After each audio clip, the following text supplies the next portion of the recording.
Hey, it's Natasha from Tagbox, and today I'm going to be walking you through Tagbox's new desktop app. If you've used our web platform before, you know how easy it is to find your content, but there's been a bit of a gap in the workflow. To actually use that content, you still had to download it and then re-upload it to Canva, your project management tools, or your video editor. It's an extra step that can definitely be a bit of a drag. So to solve this problem, we built the desktop app. At first glance, you'll feel right at home. It looks and works just like the web app. Same search, same filters, same tags, but there's been a powerful new addition.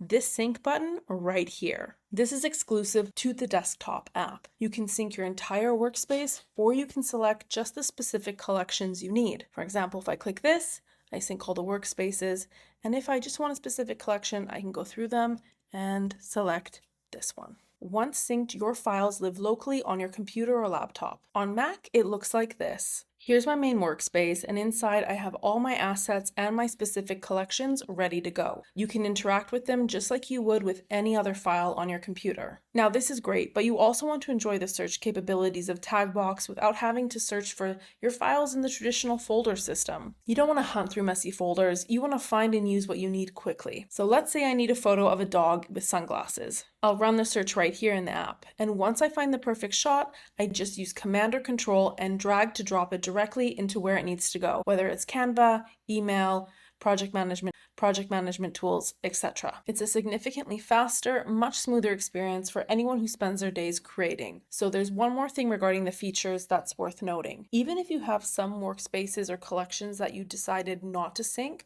they're still available to you. You can use them much in the same way.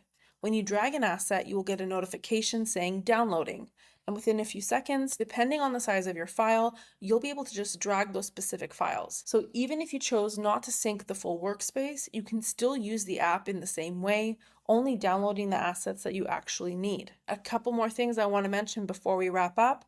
The app is available for both Windows and Mac users, and you can find those download links right on our website. Now, to use the desktop app, you will need an internet connection for search and things like this, but your files are available locally.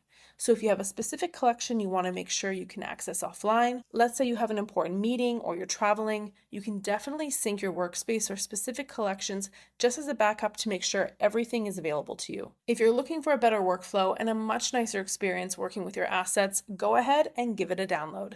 Thanks for watching, and we'll see you in the next video.